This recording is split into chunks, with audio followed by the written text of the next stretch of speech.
Аерозагадувањето кога го спомнуваме, Македонија, конкретно Скопје, се наоѓа одма на топ листите на градови со годинава многу поред од PM10 покумината години. честички. Океј, можеби тоа е на, ајде да кажеме, временските услови. Една од причините. Што ќе ви е сега дрон? Нели е прескапа инвестиција тоа? Значи да мери проектот она што И колку пари ќе чини дронот? 100.000? Не, тоа не е проект на град Скопје.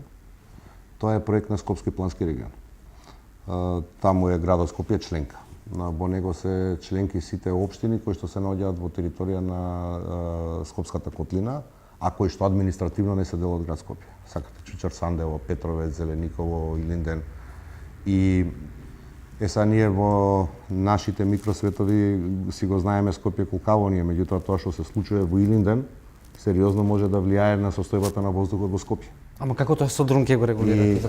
Тоа се тродимензионални термални дронови кои што треба да ги лоцираат изворите на загадување со цел да брзо интервенираат надлежните служби што по општините, што во градот Скопје. Таа постапка се одвива во рамките на Скопскиот плански регион, не во рамките на градот Скопје и е потребна затоа што може да ви даде целосна слика за состојбата на определени места. Ние само по основ на 2 пробни снимања кои што ги направивме како град Скопје во рамки на Инспекторатот за заштита на животна средина, лоциравме неколку диви населби и неколку диви депонии кои што ги отстранивме.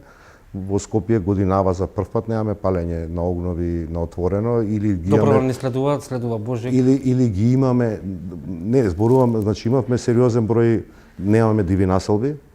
Имавме порано сериозен број на диви населби во кои што беа околу дивите депонии кои што ние ги расчистивме меѓувреме, а кои што палеа се и се што луѓето кои што беа во тие диви населби, тоа влијаеше директно на квалитетот на воздухот во градот. Тоа што ние ги, да речам, исчистивме околу 320 депонии, повеќе од 5000 кубни метри ѓубриво од тие диви депонии ние дислоциравме во текот на изминатата година, немаме диви населби.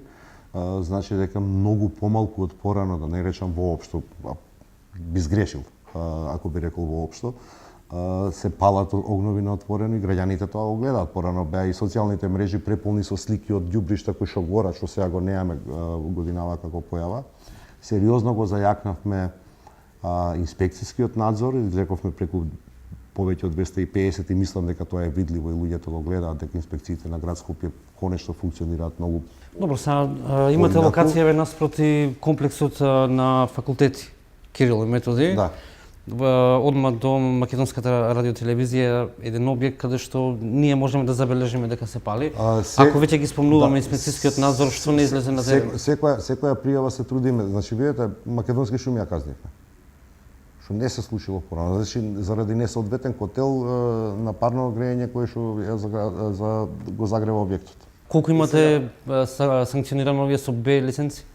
Од 50 Б лиценци, кај една најдовме несоодветни и изрековме казна, овие другите се што сервиси за што горат улје, што горат гуми, тој тип на правни субјекти што не се во режим на некакви лиценци, меѓутоа се во надлежност на градот да ги инспекторира, така што тука влеговме и тука е бројот на казни.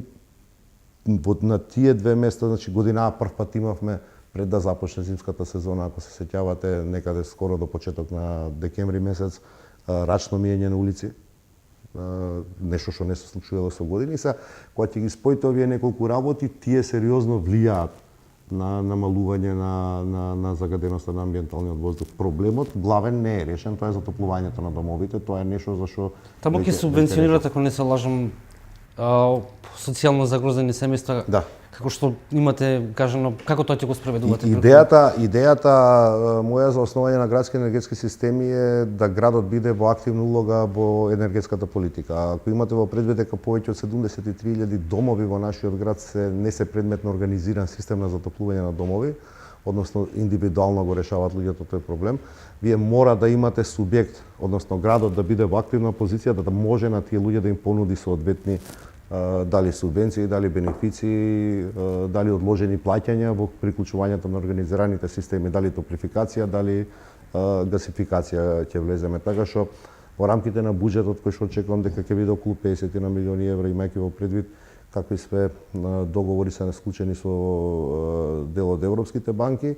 Очекувам дека така ќе се доведеме во активна позиција да може да субвенционираме домакинства, да се приклучат или ќе даеме бесплатни приклучоци на парно грејење, нема да ги наплаќаме со цел да привлечеме што е можно повеќе корисници. Мојот императив е дека ако успееме, ако го започнеме тој процес, пак велам, тоа е надвор веќе од моите ингеренции, моето како градоначалник го завршив, ако ни ги дадат годинава потребните лиценци, моите очекувања се дека до крајот на мандатот ќе можеме некаде околу 20.000 нови корисници да ставиме во еден организиран систем, што значи дека така речи околу 1/4 од домовите кои што сега се греат на се и се што фактички да бидат во организиран систем. Ем ќе биде поевтино, ем ќе биде еколошки поприфатливо, ем ќе биде економски исплатливо затоа што тие ќе станат па корисници на услугите и парите кои што градот ќе ги вложи во субвенционирање едноставно ќе се вратат преку давањето на таа услуга.